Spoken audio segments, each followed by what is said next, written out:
How's everyone doing? Good. How are you guys feeling in terms of the coronavirus? I mean, it's crazy, honestly. It's crazy. It is a little bit crazy. I don't disagree. Cam, we've talked about this in all of our civics classes so far, just like our civics have just started out with Yeah. just kind of debriefing, talking about what's new. So do you guys know any updates in the last week? Have you guys been listening or watching the news or anything? I don't know if it's true, but isn't it like Sorry. didn't it like the death toll? I don't know. That might have been fake. That's why like this. That's why with me like you got to be careful with your news sources. You know what I mean? Because I just think this thing was like, the Absolutely. death toll reached like 70,000 plus now or some shit like that, and like Mm-hmm. yeah, they're starting to get scared and shit. Like I don't know. Shit's I don't know. Yeah, you definitely have to be careful about where you get your news sources from. Yeah, I remember when we talked about that. Right. We've had that whole sort of discussion about it in the past. And I'm glad that we had that discussion before going into the virtual hmm world, just because it kind of helped guide us in finding proper information about the virus and all that. I'm going to go ahead and share my screen with you guys Okie dokie. to show you something. Have you guys seen, let me know when you can see it. I know it kind of takes a I can second. see it. Okay. Have you guys seen this 4-phase chart? Not yet. So this is something that, this is something that the governor of Washington, Jay Inslee, he released this a couple days ago. So this is the plan for reopening the state. Notice that this is so small. They literally made this like the smallest possible. So we're gonna kind of zoom in and then go one by one here. There we go. A little bit easier, but still not great. So this is the plan. Notice that there are no specific dates. There's not a specific timeline to this. He says they're going to continue to follow the science and they're not going to rush things, but this is ultimately how it's going to go. So right now we are currently in phase 1. They have a row for all different types of people and different types of things. So high-risk populations, that includes people who have chronic illnesses, people who have lung diseases already, people, elderly people who are at high risk of catching this virus and having really detrimental effects on them. So that's that first row right here. I guess I should put the point. The next part is recreation. So that's things like sports and parks and things like that, how that's going to be affected. The next part is gatherings. So gatherings of people, whether it be social, they also have spiritual on here. So that means like going to church and things like that. Mm-hmm. They have travel within the states and outside the states. And they have businesses and employees and what to expect from that.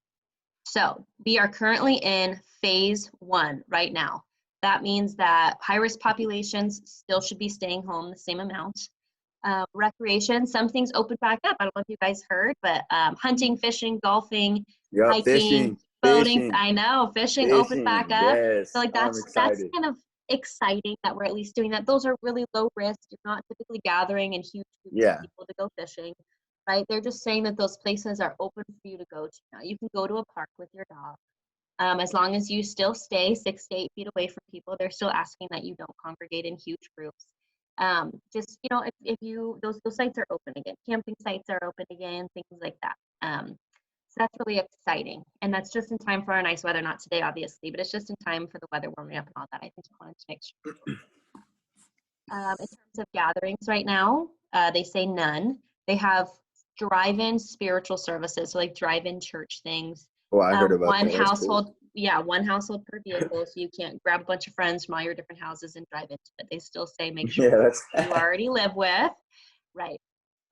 Travel is only essential travel still, so we're still not just hopping on an airplane to go have fun in New York right now, right? Yeah. We're still only doing essential things. And then businesses, just like normal, essential businesses are still open, grocery stores, hospitals, things like that. Existing construction that meets the agreed upon criteria, and if you're a construction professional, you would have already gotten that, but it's like still remaining in the social distancing, not encroaching on people's space, things like that. Automobile sales are open, landscaping duties are open, curbside pickup retail. So shops and stores and stuff like that, as long as people aren't coming into your business and they can pick up outside, that kind of stuff can open. Yeah. And car washes and pet walking and things like that is open. So that's our current phase 1. That's what we're experiencing right now. The biggest change is that fishing and boating and recreational stuff is open. The businesses is still kind of the same.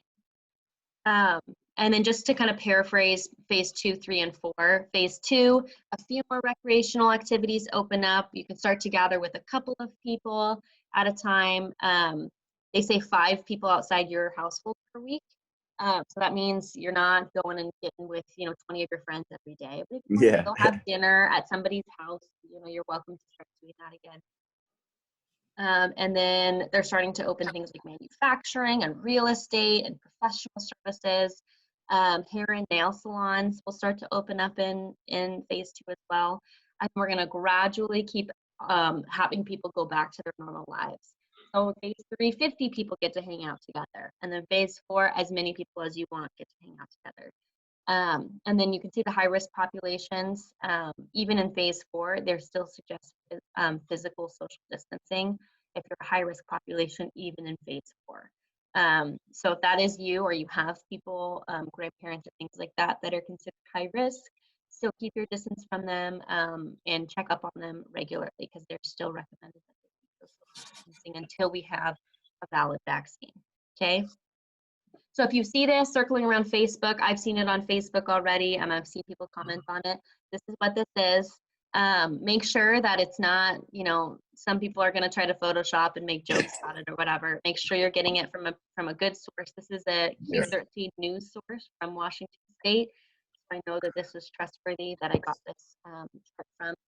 But there you go. We kind of have a light at the end of the tunnel, I think. We have an actual plan of opening things back up, going as, back to normal as possible. We just don't have a specific time. Notice there are no dates on it. So we're just going to listen to the governor.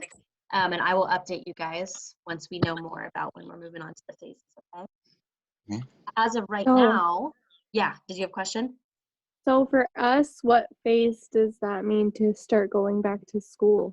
Good question. Right now, we are the Educational Service District. We are not opening up until at least May 31st.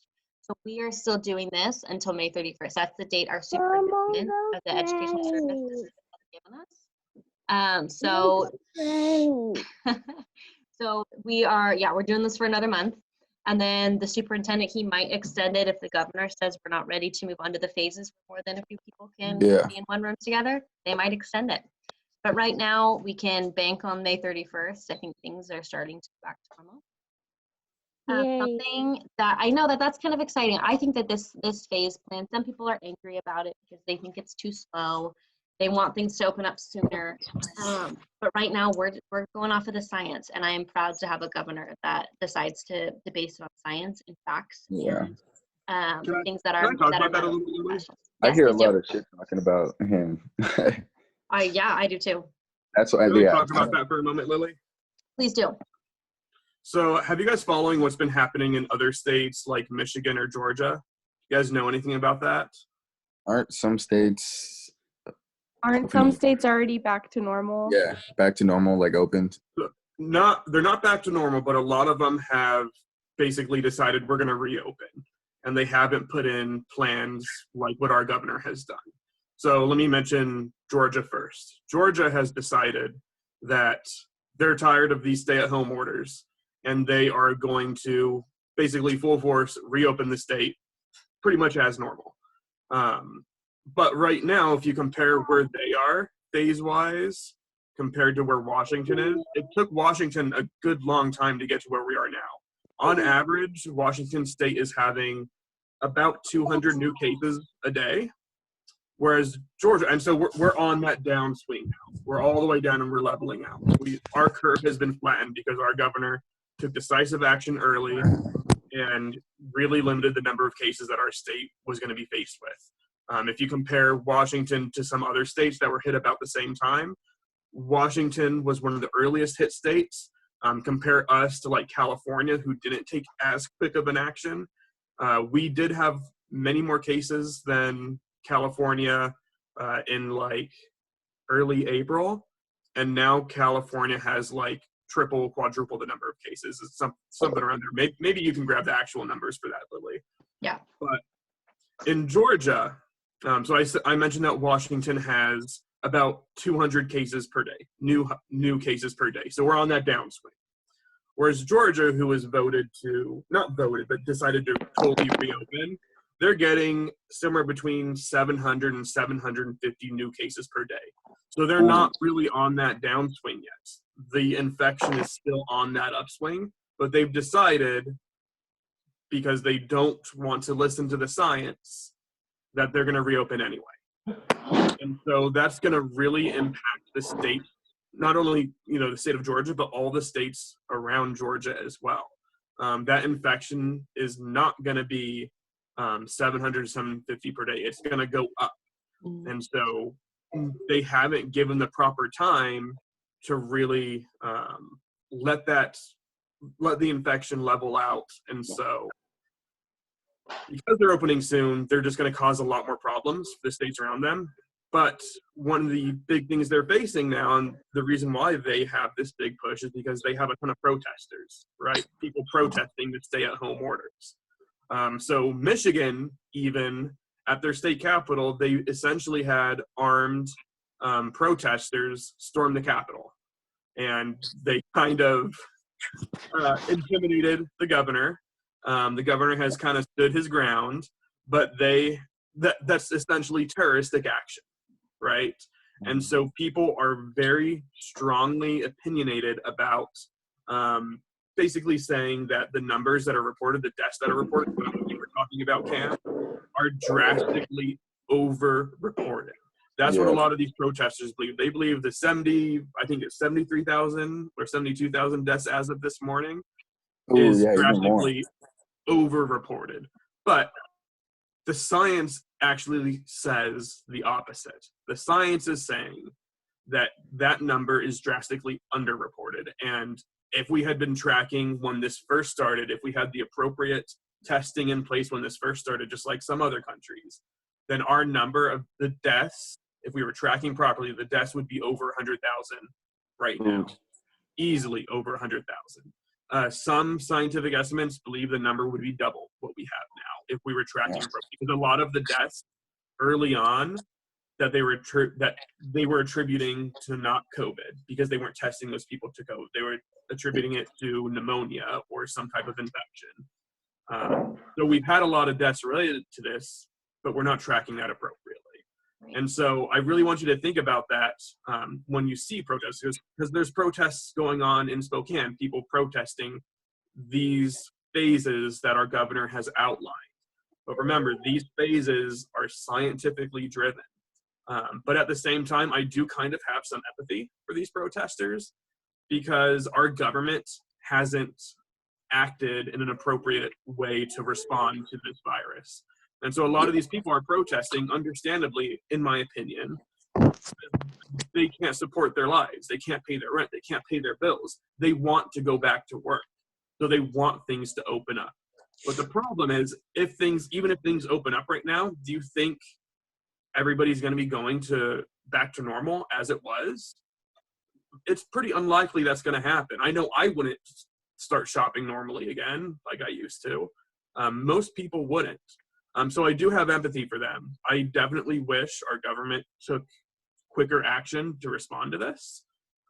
Something more like a monthly stipend or payment to families to make sure that they can still afford their living, so that people can afford to stay home and not have to protest and try to get their jobs back, which would cause the spreading of this virus even further. There are going to be some pretty significant long-term economic consequences for this. A lot of economists really think that this might be the end of small businesses, because small businesses will not be able to go back to normal. There's going to be larger businesses essentially buying up these smaller businesses because they've practically failed right now. So we're really in for an interesting few years ahead of us. So keep that kind of stuff in mind. We can talk more about some of the details that I discussed another time if you want, but I don't want to take this time from Lily. Thank you for adding that, Alex. I think that that's helpful to see what other states are doing as well, and how those how it's affecting people or how it's affecting the cases. I looked at it up between California and Washington has about 15,000 cases and California has about 54,000 cases. So granted, California is a bigger state, so you have to take that into account too. But if they would have taken measures as quickly as Washington did, perhaps that wouldn't have been such a drastic measure. And I had been watching both states because California is my home state. And I was pretty shocked to see how quickly California overtook Washington. Yeah. It happened very fast. Yeah. Yep. And that happens as they got more test kits available. They were able to test a lot of people at once, and all of a sudden the numbers were skyrocketing. But Alex is right. According to science, and not just what some random people are saying, but according to the doctors and according to the scientists, we have not had enough testing to be able to accurately say that there's been enough cases or this amount of cases or this amount of deaths related to COVID, because we just haven't tested enough people. So most likely our numbers are pretty low. I think I saw this early last week, so I don't remember the exact numbers, but some of our scientists that were like really tracking the virus were saying that in order to really understand the virus and its spread and its consequences, we should have been doing like 5 million tests per day or something. Easily. Holy shit. Not Washington, I think nationally is what I mean. I was like, wait, what? That don't sound right. Nationally, right? Not just in Washington, but nationally, yeah. When they're not even, in most cases, I think they're under 250,000 per day. Yeah. Doesn't Washington only have that's like a huge difference? Washington has 8 or 9 million, I think, right? People. I think 7 million. Something like that. Yeah, I think you're right, Cam. So yeah, there are also articles going around Facebook that I've seen, and I've had to just block them out because they make me upset. But people have been sharing articles about how the coronavirus is the biggest hoax in American history because, we just overplayed this so intensely that it's crashing our local businesses, it's crashing the economy, and this is, it's going to be labeled in the history books as the biggest hoax ever. And our reaction was so, overreacted, and not even that many people died. And I remember at the beginning of this, when they first started shutting down areas, I remember there were doctors that were coming on saying people are going to label this as a hoax if we did our jobs right. If we did this right and we prevented we predict so many people are going to get it, but if we put in social distancing measures and we have people follow these measures as best as possible, hopefully not this many people don't get it, right? And people are going to label this a hoax if we did our jobs right and we prevented a lot of people from getting it. And so I remember that when I saw this article over the weekend of somebody sharing this crazy hoax, not as many people got sick as they said. Well, we did social distancing measures and we're preventing people from getting it as best as we can. So that's a good thing that our numbers are not as low as we predicted right now. But the fight definitely isn't over, and there's something called the second wave that is a threat right now because people are opening up too quickly. We're like, oh, look at the numbers. Way too quickly, dude. This is a pandemic. Like. Right, exactly. Like the numbers are going down. That's great. Let's open it back up. Okay, once you open it back up, that's how the numbers are going to skyrocket, right? So that's why Washington has a 4-phase system. We're not just going to all go back to work at once. We're going to phase into it. It's going to buy us some time, and it's going to make sure we all remain safe.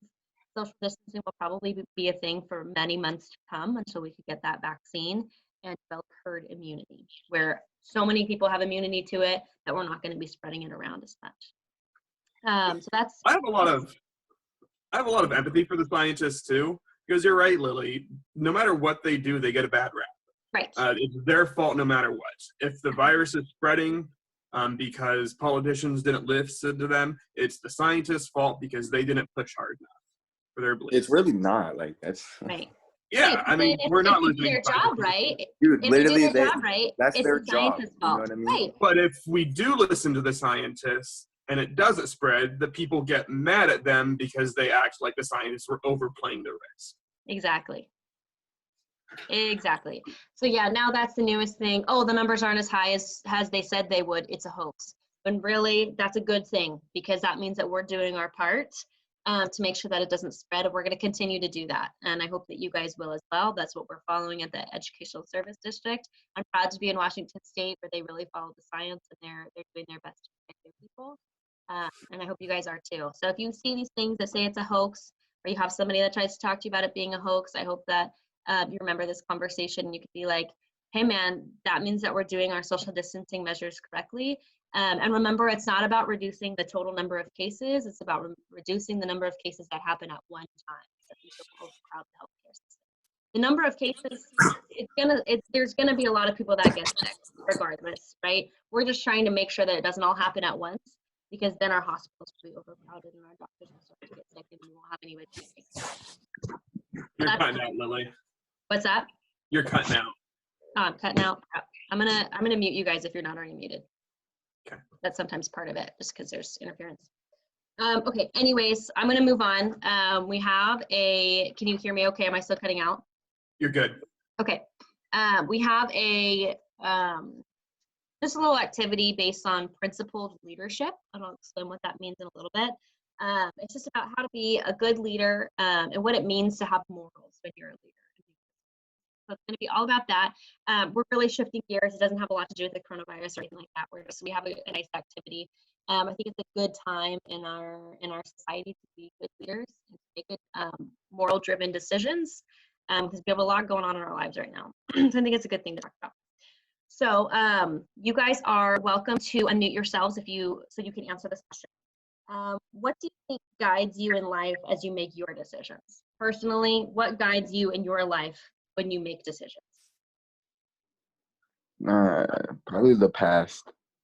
You know what I mean? Stuff that, good or bad that's happened to me. You know what I mean? Kind of helps me, stay in line and, hey, is this right? Is this wrong? Okay.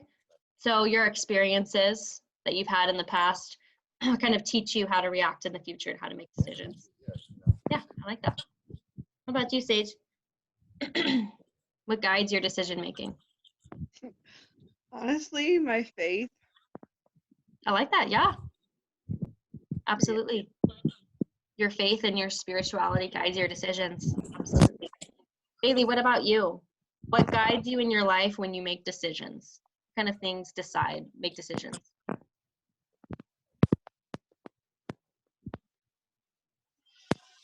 Hello? Can you hear me? Yeah, my phone died. Oh, got it. Thanks for coming back. What kind of things guide your decision making in your life? My kids. Yeah, that's definitely a big part of it. Making sure that they have what they need, making sure that they're all right. Definitely. So a lot of people, Lily? what guides what about my you? decision making? Oh gosh. Yeah, of course. You and then we I can didn't do me think I was too. gonna have to answer it. I don't know, but you might as well. They have to talk and, I think the things that are important to me in my life, my family help guides my decisions. Everyone has a moral compass, and wanting to help people and making sure that other people are taken care of definitely helps me guide my decisions and the types of things that I choose to do in my life. Alex, what guides your decisions? This might be kind of like a selfish answer, but honestly, my passions, my personal passions. And I think I'm just lucky that the things I'm passionate about are things like helping other people or helping others be successful. Because if I was more of a selfish person, and if I was just following my passions, I probably wouldn't be doing this work. So it just so happens that your passions align with helping people and being a cool person. Pretty much. That's Yeah. cool.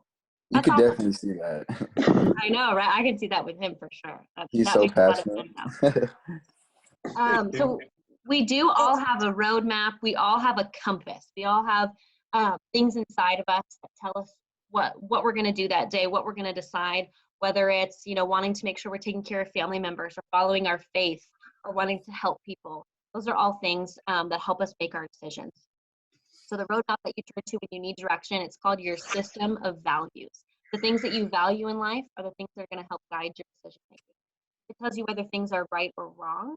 So it helps you decide what kind of things are morally right and morally wrong. Some people have some people have different compasses than others, and some people think some things are right when other people think that it's wrong, but that's all our personal choice and our personal values.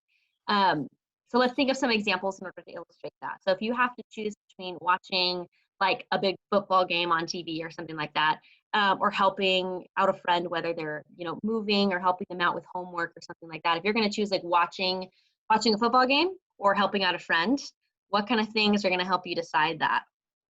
What do you think?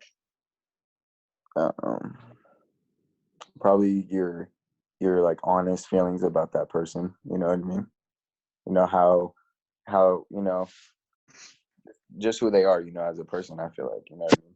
I could sit here and watch that football game if I, you know, that person really got under my skin. You know what I mean? Blah blah. Blah, you know. Mm-hmm. And I could, you know, it could be like one of my best friends, you know, asking me. It could be a Super Bowl Sunday, you know what I mean? Mm-hmm. My friend could ask me, "Hey, dude, I need help moving, like ASAP." You know, of course, I'm gonna help my friend out. You know what I mean? So Yeah. probably. It definitely depends on how good of a friend that person is, right? It's going to depend on, hey, have they, you know, are we on good terms? Have they wronged me in the past? How important is this game to me? Is this the Super Bowl, or is this like my favorite team and it's the championship? Or is it something that, you know, I can give up this game, or I can try and, you know, have my friend record it, or maybe I'll have my friend over and we can watch that game together and then I'll go help them move, right? So it's like, sure, we all would want to, you know, we don't really like helping our friends. I don't like moving. I mean, oh my gosh, moving is the worst. And I would way rather sit on the couch and watch my football game, right? And that's fitting. I wore my football hat today. But it's our moral compass that decides, well, but I really like that friend and I want them to succeed and I want to make sure they get into this house on time. So I think I can give up that football game in order to go help them, right? So it's that deciding between what we want to do and what we think is right. Give me one second.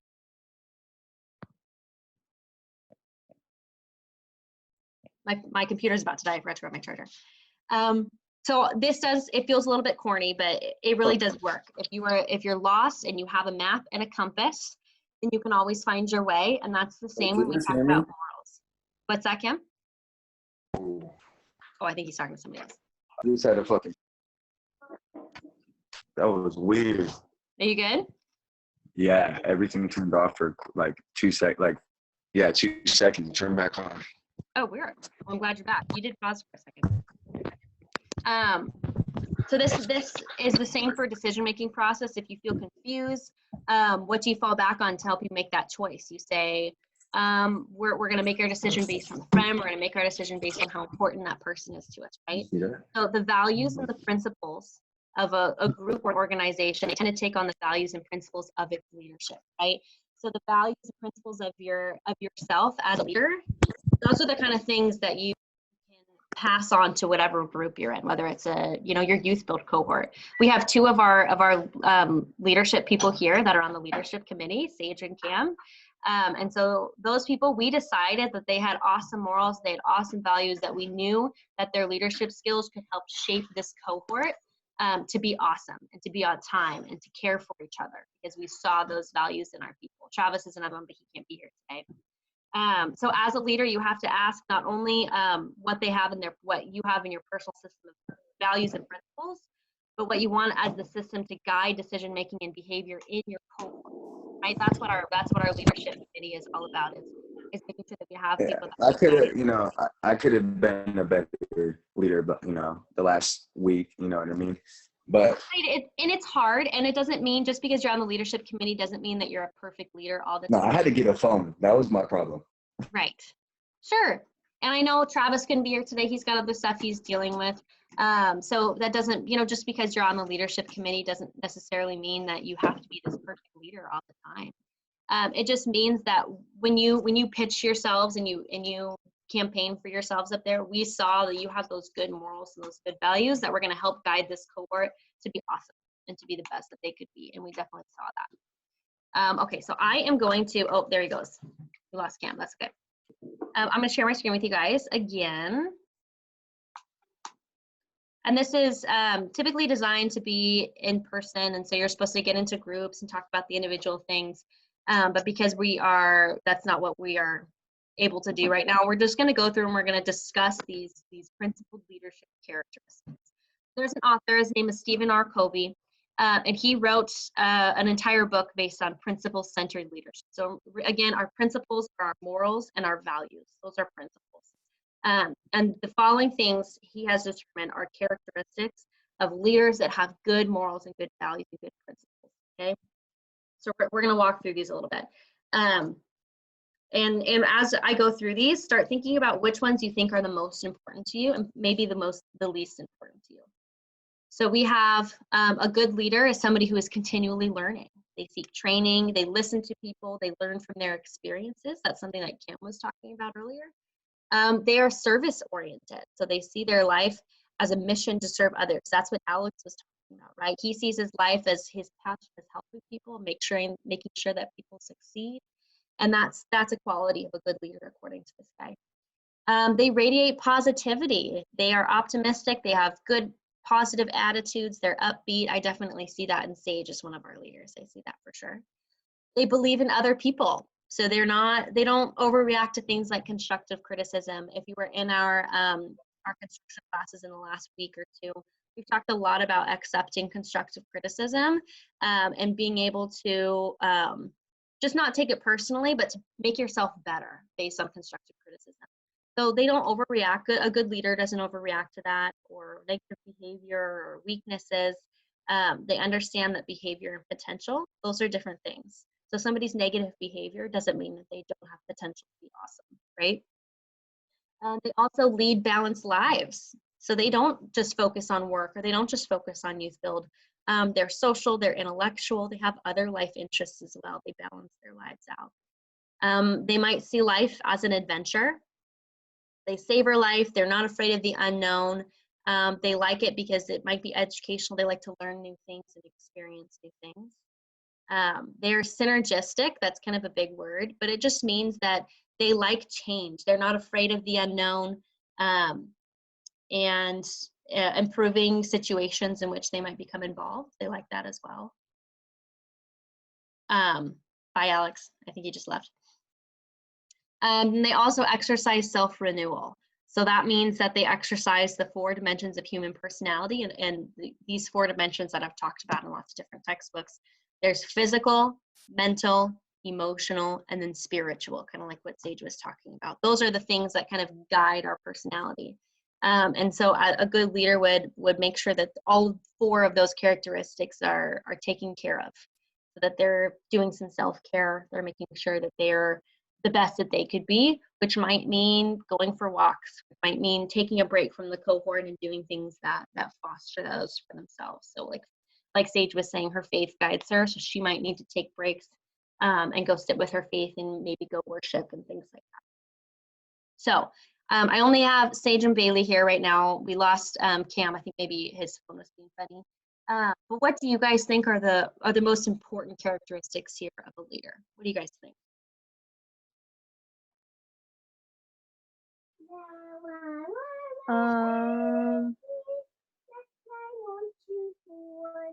I guess setting a good example. Cool. Yeah, I definitely agree with that. What about you, Sage? What do you think is most important here? I'm not really sure. I kind of agree with all of them. I know, right? They're all really awesome.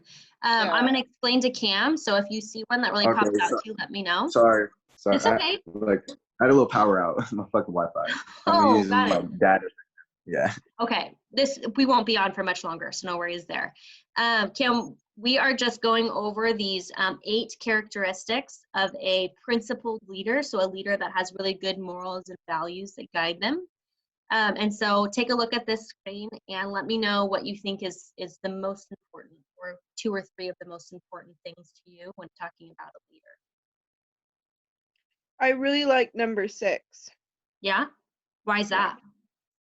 I don't know. I kind of think it just like someone who's scared of taking advantage of life isn't going to be a good leader, but someone who says, hey, these hardships and stuff don't really matter. We're going to keep going and encourage those around us is like more important than anything. Yeah, definitely. I see that for sure. Seeing that, you need to be able to be excited about new things and being Yeah. adventurous. Absolutely. Okay. For sure. Welcome back again. Yeah, I would say 4. Okay, why is that? Well, like the bullet under it, it says they do not overreact to criticism, negative behavior, or human weaknesses as they understand the behavior and potential are different things. And that's something I believe in. You know what I mean? That's, Mhm. you know, people's behavior now, you know what I mean? They could be, you know, mean, you know, blah, blah, blah. But over time, you know, people change, you know what I mean? And people change. I feel like people change based on other people's behavior, you know what I mean? And their strive for potential and success, you know what I mean? So Hey, Cam, I really like that. I like how you pointed out that some people just maybe they need a guide or a leader to help them decide what kind of person they're going to be and what kind of behaviors they're going to have. Because yeah, maybe they just need someone else to help guide them in their behaviors. Maybe if they have negative behaviors, but they see someone else and they're seeing the right way to respond to a situation or whatever it may be, they're like, oh, maybe I need to self-reflect and try a different way of responding to that. Yeah, I definitely see that. I wrote down here which ones my favorites were. I definitely think that 4, 5, and 8 are the most important to me when I look at a leader, and those are the most important to me as a leader. Like you had said, Cam, believing in other people. I mean, if you are believing in the people that you're leading and you are encouraging them every day, then they're going to want to stick around. They're going to want to stick with you. Because that's evidence of a good leader, not like somebody who just tells you what to do, right? That's not a good leader. It's somebody who shows you and encourages you. And then 5 and 8 are kind of the same for me. So when they're leading balanced lives and they're exercising that self-care and that self-renewal, a leader, I don't expect them to be on the job site all the time or sitting and thinking about youth build all the time. A good leader makes sure that themselves are taken care of first.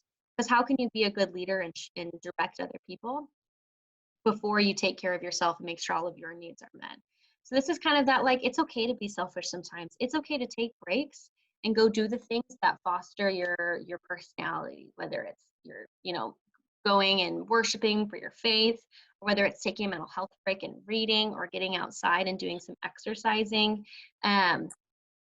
Just things that foster your personality and foster your personal growth. That's an important aspect to life, and you can't be a good leader where you guide other people without knowing what's happening with yourself, right? So those things are really important to me as a person and for a kind of leader that I want to have that balanced life and practice that self-care. So those are the things for me. Any other thoughts?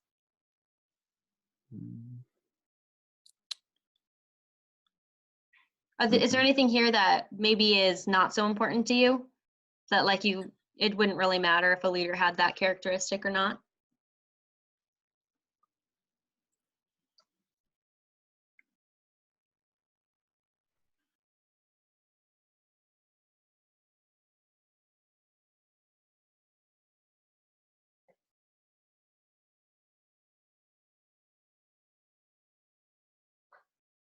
I mean, the only one that would not really matter, because I would say I wouldn't understand, because everybody's different. It's probably 8. You know what I mean? That's Okay. That's something, that's something for you. You know what I mean? That's something you need to work on. You're always in your mind. You know what I mean? You're always in your conscience. You're in your body, and nobody else can experience that. But you. So I feel like 8 would probably be. Got it. I like that. We have kind of differing opinions on that, because I took that as that's an awesome characteristic of a leader. And you're like, I mean, if you do that, that's fine, as long as you can take care of those other ththings. As long as you can take care of 1 through 7 on here and that you're good at that, then maybe 8 doesn't matter so much. So that's cool. I like that. Yeah, I like that we have differing opinions on that. Anyone else see this list and think, maybe that's not so important?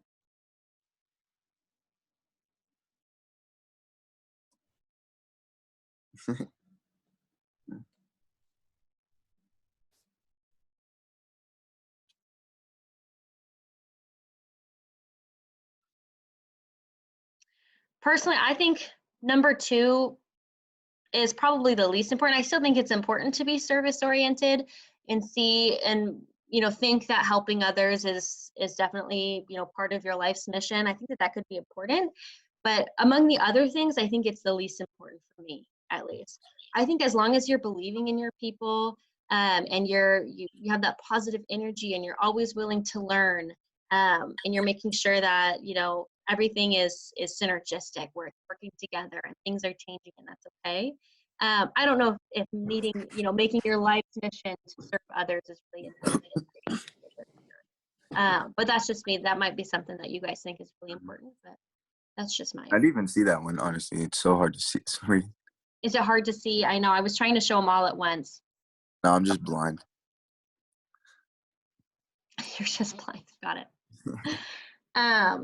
So yeah, I hope that you guys are able to, I can post these if you want me to post them. I can post them on the Facebook page. I just screenshotted it. Oh, good. That works too. Yeah, I'll post them. Hopefully I can get them maybe in the same unit maybe I'll put them in like the civics unit. If you guys, instead of discussion, will be in a unit. So you guys can go back and look at this. And just as you guys are becoming leaders on your job sites and in other duties after you build, these are some good things to keep in mind of how to be that really good principled leader, which, remember, principled means that you have good morals and good values that guide your decision making. And just so that either you can decide what a good leader is for you, or that can maybe help guide some of your decision making based on these things that you see as you become a leader. So I'll post it so that you guys can see it, but it doesn't really relate to a lot that we're working on right now. Just good things to keep in mind, especially once we come back and things go back to normal. We're going to expect some leadership from a lot of you guys, and so remembering these kind of characteristics is going to be key. Cool. Yes, ma'am. Any questions? Okay, so these are at 9, right? Because for like a week straight, I thought it was at 8, and literally, I swear I was waking up and I was like, okay, I'm ready. And then nobody was in the group chat saying anything, blah, blah, blah. So I'd be like, okay, maybe we don't have a Zoom meeting. And then I would either, go, Okay. So are these at 9 every day? Hang on, I'm going to stop recording this really quickly.